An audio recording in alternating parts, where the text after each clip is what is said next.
Welcome back to the Disco Elysium playthrough. I'm here with Pepper. She's sitting on the sofa, having a nice chill one.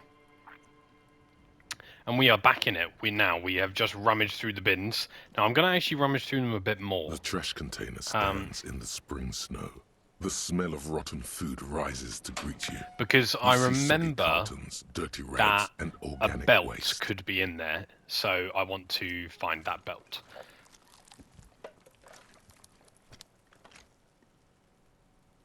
So I'm going to search It's food just waste. organic waste, cold and slimy on your hands. Apple and potato peels mostly. Unidentified sludge, and the occasional chicken bone thrown in for good measure. But hey, what's this? Oh, what's that? A blue piece of plastic sticks out from the apple peels. It's shiny. Is this Looks my like badge? the corner of something. Something larger. A clipboard. Oh. A blue plastic clipboard with moist papers hanging from it. Okay. They look badly damaged, but you can still make out forms and notes. Written in a man's handwriting. In a man's handwriting? Officer, is that your paperwork? Oh, shit. I don't know what this is. It is. Look. Oh, the plastic bollocks. has the RCM street grid on it. You've even got an autopsy form in there.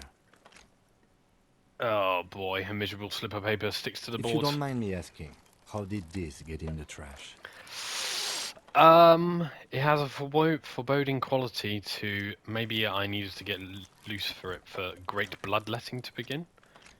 To lose it. I think I don't want to be a cop anymore, so I threw it away. Someone from the whirling threw it in the trash. I don't know. I'm boring. I'd rather not talk about it right now. Yeah, Boring. 4? Try dangerous. Oh, You God. should do a thorough inventory of that. Be sure some has not fallen into the hands of the RCM's enemies, organized crime or worse. Official notes sometimes contain informants' names, even undercover operatives. Okay. I should do that. It would also not hurt to start taking notes on the case. Now, tell me what your eagle eyes see. Or are we finished? Some items, such as the ledger you found, are interactable. Go to your inventory and select the Interact tab to read your paperwork. Okay. I should get the mug as well. You pick out a broken mug with an oddly racist depiction of Oh. the yellow man frolicking in saffron. An antique? Only in its social sensibility. Oh.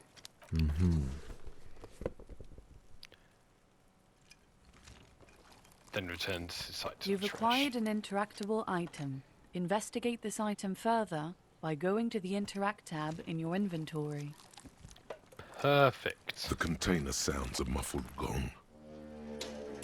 Bong. Right. I think I've found everything in the container.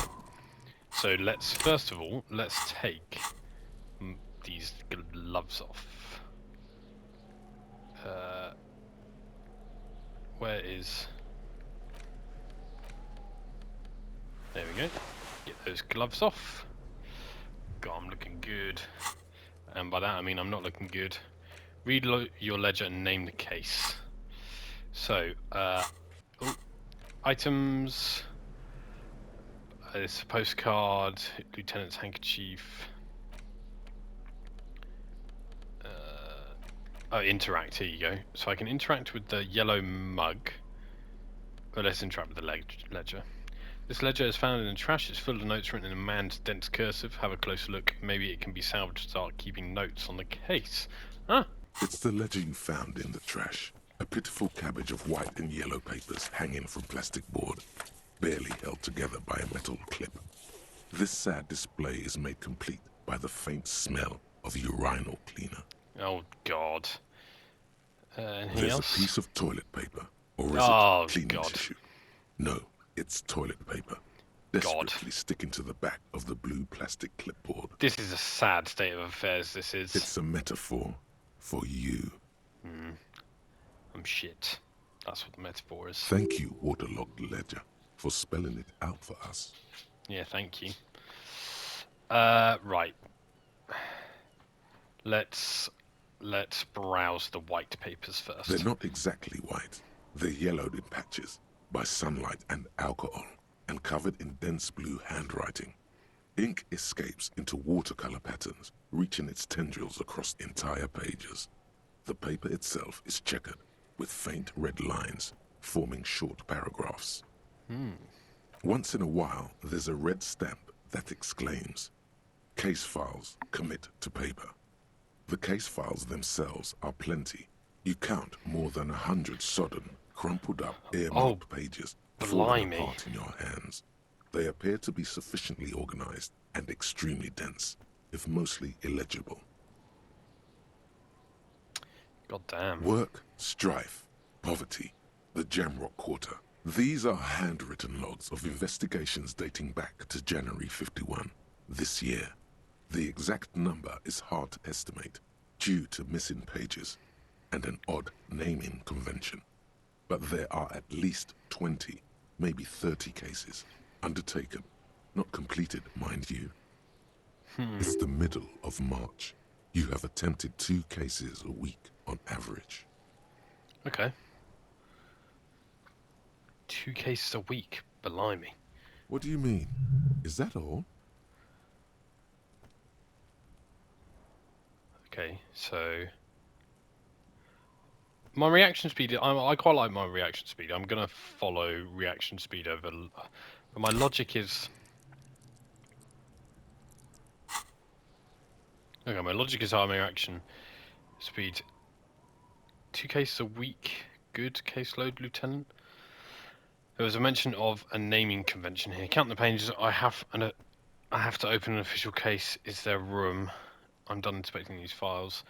Let's find out about the naming convention. Yes, it appears you employ a, shall we say, robust yet literary system. Each investigation has its case number written on the margins. Yet, still more tellingly, most are accompanied by a name. A title, one might say even. One that draws inspiration from snoop fiction and vespertine cop show staples. Oh dear, no concepts. Yeah, okay. Conceptualization is a good one. Oh my, they're handwritten in capital letters too. Yes, all caps. One is called The Next World Mural. Another, The Square Bullet Hole Murders. Another yet, The Unsolvable Case. Any Others more? appear more light-hearted. The guys on a couch in an unexpected location, and the murder at the Ukar Parlor. Even the rare article-free collapsing tenement. Murder features prominently throughout. It's going to take an effort to piece these case files together, but it can be done. Once you're done inspecting them up close. Okay. Yeah, let's ask him about the naming You convention. mean the alphanumeric? Officer, precinct, time of arrival at the scene?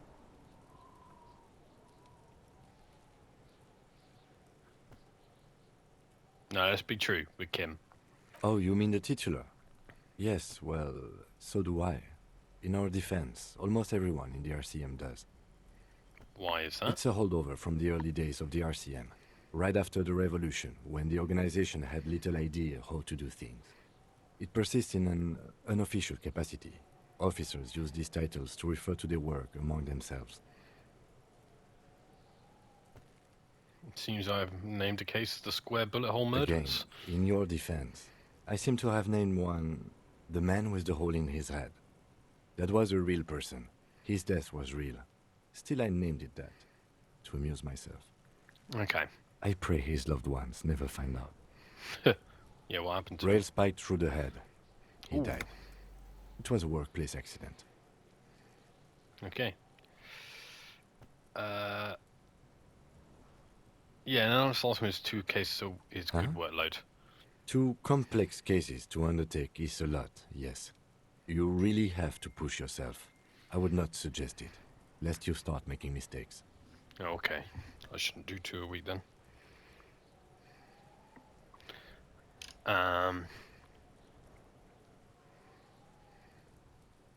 Two? Yeah, let's tell him That's a true. lot. I didn't mean to say you are making mistakes, by the way. That was presumptuous of me. Yeah, I am burned out. That's okay. We all do, sooner or later. Like a fan of gills, the checkered papers dry in your hand. The handwriting is extremely dense, if mostly illegible. Right, is that it? The notebook is annual.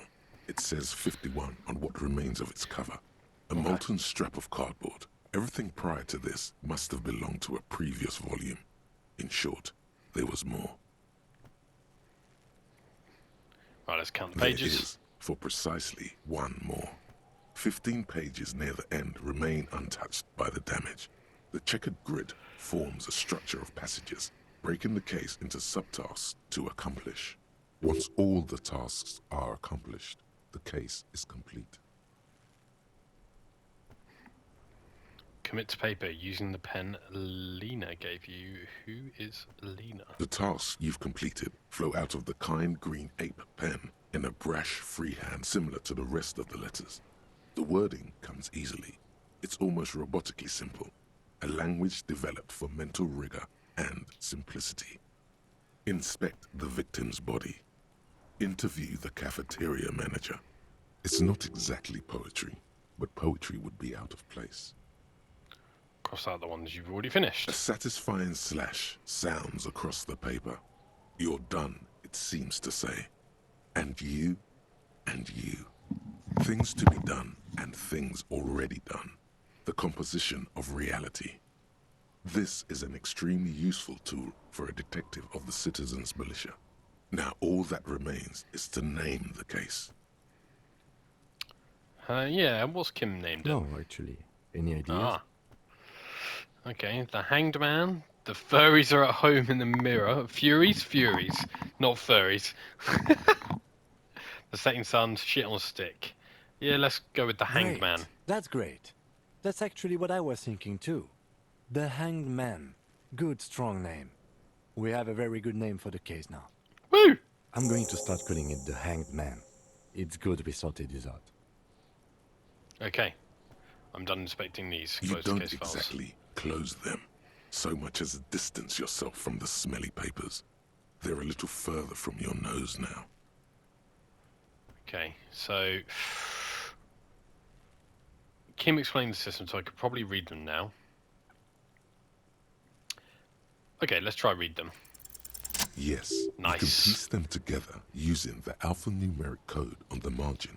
It always begins with HDB41, then date of initialization and time of arrival on the scene, followed by the title. For example, HDB 41120111700, the next world mural. Yeah, what is HDB41? Why, yes, your precinct number is 41. Ah, Every last alphanumeric in the files begins with it. And these are your case files. It's safe to say HDB are your initials. HDB are my initials. Horace Debbie Beringer. Her arms are on Binzakin. These aren't my initials, I'm not feeling them. No, I think they are my initials. I don't think it... yeah, I'm just going to say I don't know what to say to that.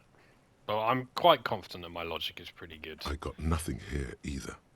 Logic really isn't the best faculty to have this conversation with. But it's the one you got. So sorry.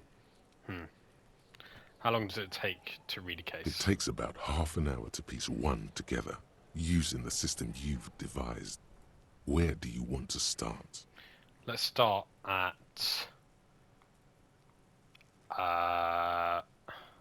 the couch in an unexpected location, the square bullet. Let's start with It would this. be very interesting to read about these, wouldn't it?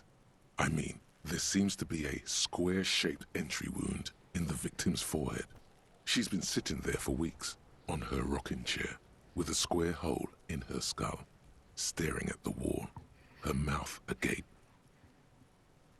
But... That's all you got. From the Damn. half hour you spent piecing it together, all you know is the entry wound was square-shaped. You never found the bullet. And then another body showed up, also with a square hole in his forehead. Ooh, a sequence killer. Who knows? those pages are missing. What next?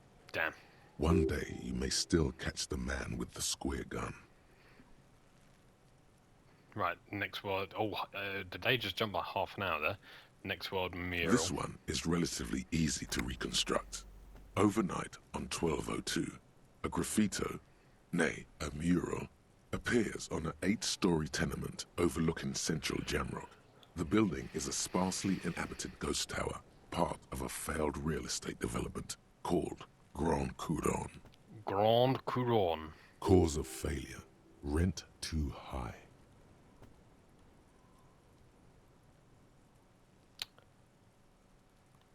Is that what the...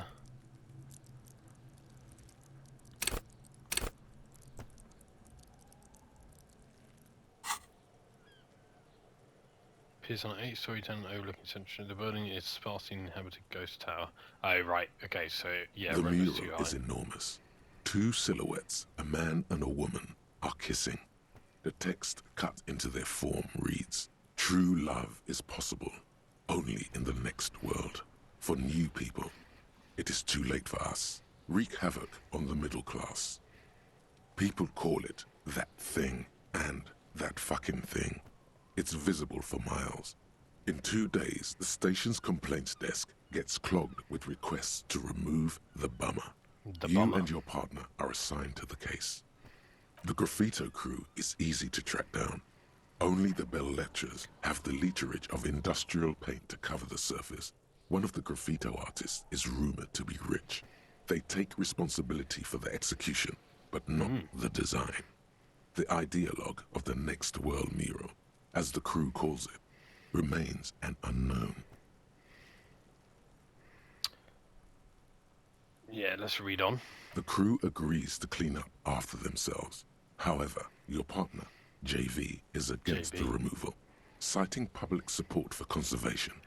This leads to a debate in Precinct 41, which then spreads to the streets of Jamrock, ending in a rare plebiscite organized by you and the rest of Row 3. Row 3? The 9,000 people subjected to the mural's message, all of Lakeside, Central Jamrock, and Villalobos, plus half of the eminent domain, participate in the vote. Although the case begins with what appears to be a lot of rambling on the streets as to how juvenile and stupid the mural is, given a choice between 2 options. True love is possible only in the next world. For new people, it's too late for us. Wreak havoc on the middle class. People call it that thing, and that fucking thing is visible for miles. In 2 days, station complaints desk gets clogged with requests to remove the bummer.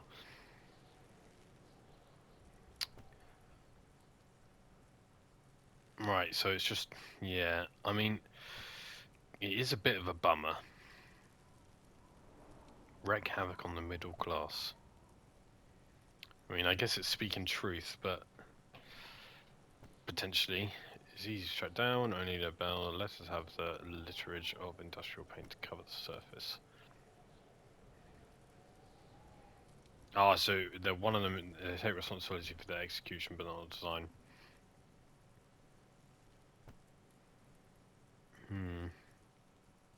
I think it is wrong, so I think I would remove A it. staggering 78% of voters choose to keep it. Wow. Turns out the opposition were a loud minority. And that love truly is possible in the next world for new people. And it is too late for us. All that remains is to wreak havoc on the middle class. That's what the mural says. The middle class are not to be blamed. It's human nature. I like it, but we can't wreak havoc on other nations. Can't we wreak havoc on other nations instead? I must have voted and possibly even lobbied to remove the thing because I don't believe in that rubbish one bit. Hey, yeah, Pepper is wanting dinner, but it's... Oh, I've said the word now. It's a bit too early, Peppy. Oh, no, actually, no, it's not. It's bang on time. Right, I'll be right back. I need to feed a hound. Alright, Peppy.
All right, I'm back.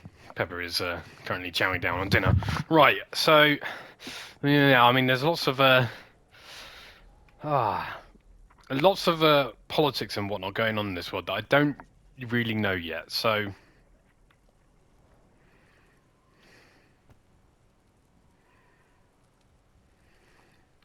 yeah, well, Did yeah, anyone ask you what you believe in, man with the smelly toilet ledger? What do you want to tackle next? Or are we done? okay. The unsolvable AKA case. Leslie and Burke. AKA the public indecency drunk and the property damage drunk is a cursed case. It has been passed from unsuspecting officer to unsuspecting officer for 10 10 years. years. On January 29, the unsolvable case made its way to you. Why you accepted it, it is unclear. Every officer, and indeed most civilians in general, know it's unsolvable. Leslie will always take his pants off when he's drunk. Burke will always trash everything. It's just what they do. It is their nature. You cannot change the nature of a man, and you can't lock them away because public indecency and small-scale property damage are not punishable by incarceration. Okay. The only way for Leslie to stop flashing his genitals to bypassers and for Burke to stop dismantling signage and rear-view mirrors would be for them to stop drinking alcohol, which, in their 40s or 50s, it's hard to tell because of their distorted features, is a medical improbability on par with you ceasing to produce the expression. So they just can't stop. Threatening fines, dragging them to the station, locking them up in the hellholes they live in, locking them up in the station, hypnotherapy, even trying to get the local gang of Zemyaki to take them out. The Zemyaki gave them ethanol, so Burke and Leslie would expose and rampage even harder. Oh, they You get tried it stronger all, alcohol. and still the complaints wouldn't stop, as they hadn't stopped for 10 years. It's plain to see from the files that you, Satellite Officer JV, and Special Consultant TH had more important cases to attend to. You uncover cross-reference to several ongoing investigations, each brought to a standstill every time you drive down Main Street. Because there they are, on the corner of Perdition. And what is Leslie doing? Leslie is. Leslie always takes his pants off, so he's doing public indecency. Good, you're learning. If the files are to be trusted, that's all there is to it. That and Burke breaking things, and the fact that they're both drunk. But then again, so are you. The case becomes considerably less comic one day when Burke takes a swing at your ledger. My ledger! He must have it confused with the property he likes to damage. But the joke's on him. You're drunk out of your mind on potent Pilsner. You slam the hardened plastic board in his face. Then you proceed to beat him unconscious with it. Oh, fucking hell. In the process, the ledger sustains damage. The compartment within, reserved for permeable documents, is jammed shut. Oh. You stop your assault on the now unconscious Burke to open it, but are unable to do so. The officer began to cry, reports Leslie, who, at this point, is tending to Burke. Oh, so I then cry. He came at us, and at us. I think he was trying to kill Burko. While trying to kill Burko, you slowly come around. The permeables compartment is open. You've smashed it open on poor Burko's kneecaps. The good news is, Burke can't walk anymore. Can't get out of his apartment, an invalid. With Burke to tend to, Leslie cuts back on the indecent exposure. Maybe he flashes his genitals to Burke. Who knows? But both drunks are off the street. The complaint stopped. Ah, The unsolvable case is solved. so I solved it. Sort of. Which is also why the officer responsible narrowly escapes a disciplinary hearing. The end. Do you want to read another one? Yeah, absolutely. These are all good. Right, well, okay, so... I'm not afraid to smash them with my ledger, and this must be why my ledger's bent. The couch in an unexpected location. Some assholes brought their couch outside and hung out on it. In the middle of the street, On the roof. On the hillside by the motorway. You know, at an unexpected location. They were young, and they thought they looked cool on it. What did I just get here? Oh, it's finished.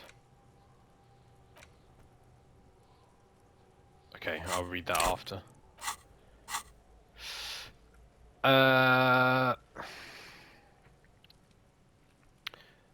They looked really cool, like models. They looked really cool, like a rock band. They actually look like Insufferable assholes. dicks. Young Yeah. people are the worst. So anyway, you got a complaint about the damn sofa, or couch, or whatever it is. Yeah. They were leaving it out in all these unexpected and whimsical locations. They took it to where they also took photos of themselves on it, and smoked cigarettes, and drank coffee because they felt it's intellectual. Coffee and cigarettes? Cigarette butts, coffee cups, stupid couch. You had to clean it all up, and you did. So congratulations to you. Case solved.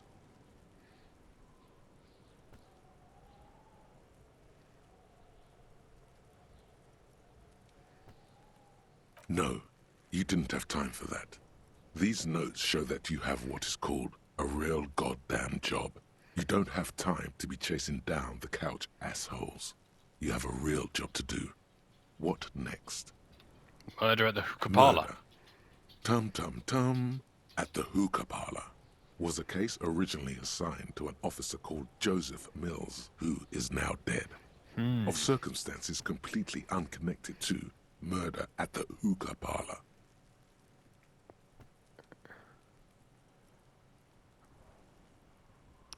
Oh. Yeah, Beaten I'm to confused death there. by a throng of Villalobos gang members when him and his partner J.M., only initials mentioned, answered a call one night. It's a sad story, and it isn't really represented in your case files. Stop stalling and get to the murder at the hookah parlor. Murder at the hookah parlor. Joseph Mills was on this case that he just couldn't solve. Was doing it solo. Said it was a real nutcracker, a real brain twister. Was on it for, like, a month. The captain got impatient. Shit or get off the pot, Mills. Mills didn't get off the pot. Not yet. He kept at it for a couple of weeks more, racking his brains, running with every theory, as outlandish as they seemed. Still couldn't solve the murder at the hookah parlor. Tough case, he said. Toughest he's ever had. Was he a good cop? No, he was awful. Awful sense of humor, too. The worst jokes you've ever Oh, heard. God. Really rapey. Still, he'd been on it for months now. Said it was the final case. Said it was uncrackable. That murderer vanished into thin air. That goddamn hookah parlor was all he talked about. Okay, so the case is handed to you because Mills isn't getting anywhere, and you look into it. Here's the setup. A young man is found dead in a hookah parlor.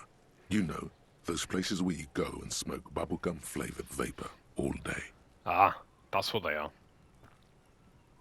Can you get high off No, it? it's soot and water vapor. It doesn't do anything. Yeah, stupid. Yeah. So anyway, young man in his 20s found with his skull busted open, right on the floor of the hookah parlor, in the middle of the day. No one else is in there. Only client that day. In perfect health, too. Some kind of movie producer. Okay. No one enters. No one exits.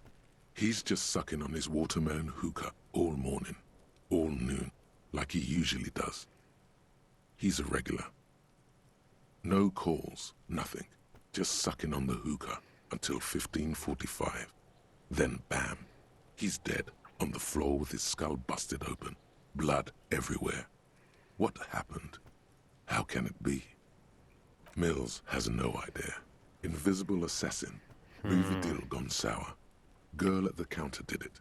Nothing fits. Eerie. Man just dropped dead. So you go to the parlor. You see cushions around the table.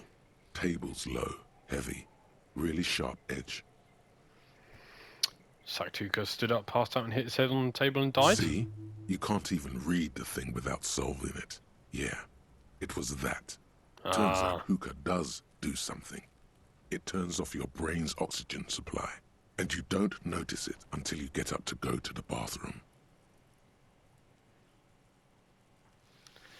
Yeah, what was he doing there for 6 Smoking hours? hookah.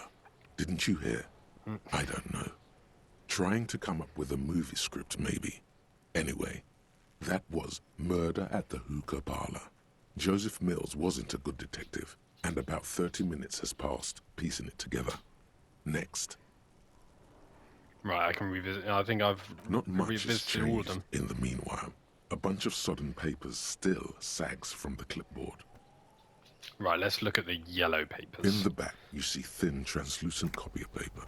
Some neon yellow, some bright red, all covered in boxes, like marching armies. These look like official forms, waiting to be filled out. Waiting to be filled Then out. rip them from the binder and hand them out, according to type of form. What types of forms are they? 3. The topmost are misconduct fines. The middle ones Ah. are station calls. And the bottommost are field autopsy forms. Each is easy enough to make sense of. Right, Pepper is harassing me for her treat. What have you got to say to everyone, Pepper? Okay. Be right back.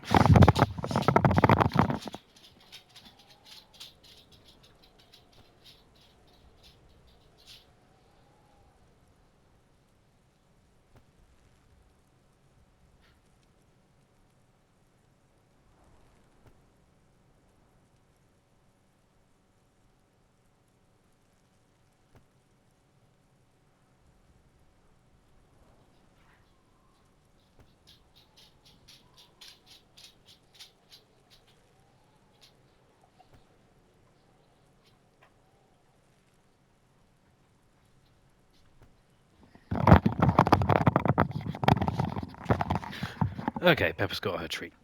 Lovely stuff.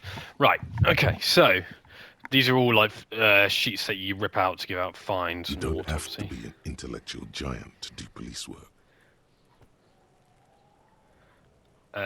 Station These call. are quite sinister in tone. They give a date and time for the person to appear at the specified okay. precinct police station. Below the call are the criminal charges you risk by not appearing. Okay. All in a print so small it could be considered downright cute.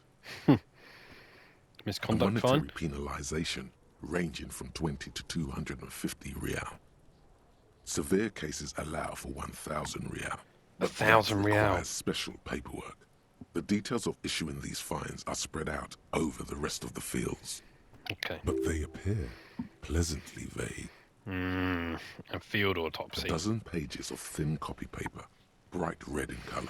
You see the parameters of a deceased human form waiting to be filled in. Age, sex, condition of internal organs. Ooh. Yes, all Okay, that remains that's the now forms. is to fill those forms and hand them to people. Fines for wrongdoers, interview requests for bad guys, and field autopsies to dead guys. Okay. The rest of the stinking cellulose is much worse for wear. Being sandwiched between the board and the rest of the paperwork must have spared the fragile copier paper. That is nice. Right, shall I remove this toilet paper? It's just toilet paper sticking to the back of the plastic clipboard. You can take it off if you want. I would like to take it off. Still wet, the toilet paper Ugh. peels off the plastic easily. All you have to do is shake it off with your finger and voila! The ledger now looks marginally better. Inspect the An clip. aluminium block runs the width of the board, biting down on the paperwork. Its crocodile teeth are the only thing keeping the papers together. A regular pencil, the tip worn down to nothing, has been attached to the clip. Yeah, why, yeah, I'll run my fingers along it. The surface is interrupted by a silvery sticker. It's rectangular, sparkling with iridescence. You don't know how you didn't notice it before. Looks like an official mark, made to be low visibility outside the right circumstances. Ah. Yeah, Kim, what's this? What? That thing, it's a halogen watermark. We use it for adding information to RCM property. Huh. What? Yeah, It what kind? depends. Aside from an anti-counterfeiting stamp, mine has my station number and address. The information varies by date of issue. Oh, Maybe yours will have how many cases you've solved. yeah, how can I read it? Any capable light with the right wavelength will do. Any capable light with the right wavelength. All RCM vehicles have headlights designed to reveal halogen watermarks. Ah, Mine too. I can go over to his head. This Nice. means you can read the watermarks if you just turn the lights on. Perfect. Okay. Okay. While a bunch of sodden papers sag from the clipboard in your hand, it's a sorry sight. Look at the It's clipboard. made of dark blue plastic, hard enough to beat someone to submission with. Yeah, well, I've The done edges that. are rounded, however. The U4 size board feels thick and heavy in your hand. Light shimmers on its wet surface. On the back, you see the embossed letters, RCM. Let's give it a shake. Something rattles inside, ever so lightly. Is there a hidden compartment? Oh, yeah, I think there's this. Yeah. And something small inside. Light, made of paper or cardboard, or dried flowers perhaps. Permeables. It's not hidden That's per it, se. permeables. The compartment is made for permeable materials that would get damaged if something happened to it. Let's The have a look. plastic shimmers like lapis lazuli, but it is not see-through. You cannot see to its center. Yeah, how would I open With it? your hands, U4-sized pages hang from the clip screwed to the top of the board.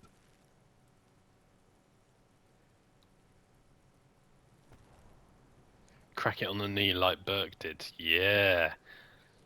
Oh, I like how, reading everything does give you bonuses. And can I... I can't equip because the ledger's in my hand. Fine. I think I should pass this.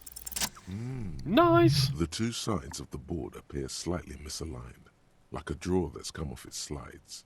If you bend the plastic on your knee, slowly, the slides snap back into place. It should be possible to just, Yeah, slide it without open. resistance or sound, the two panels move against each other. The compartment is now open. My badge, please. 2 ticket stubs and a handmade Damn. postcard. Fucking kill yourself, you asshole. What? 2 octopuses are smiling, reaching their tentacles toward each other in the colored pencil drawings. The tickets permit access to the zoo in Revachol East. The aquarium costs extra. These let you go there too.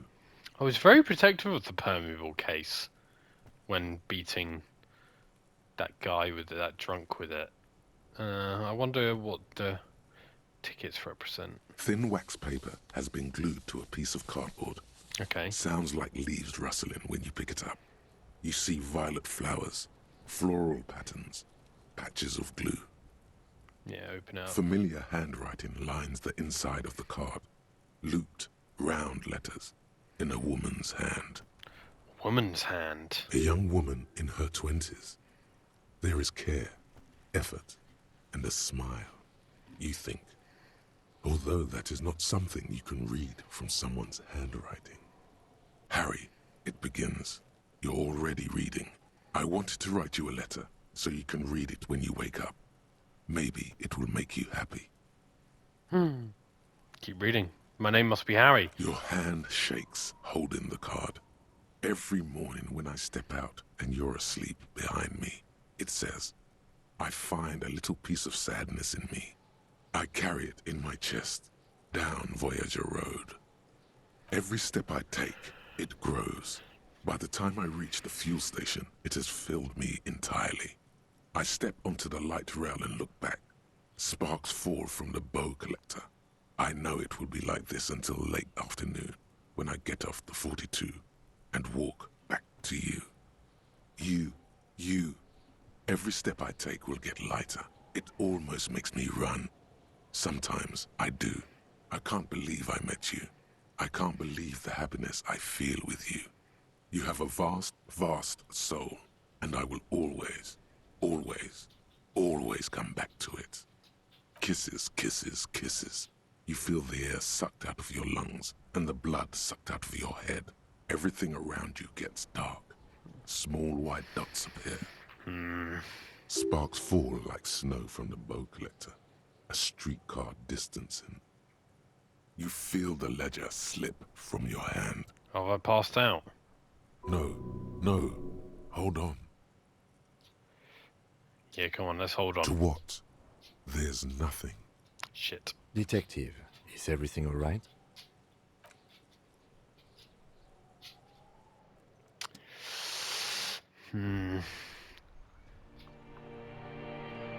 Oh! Is this credits?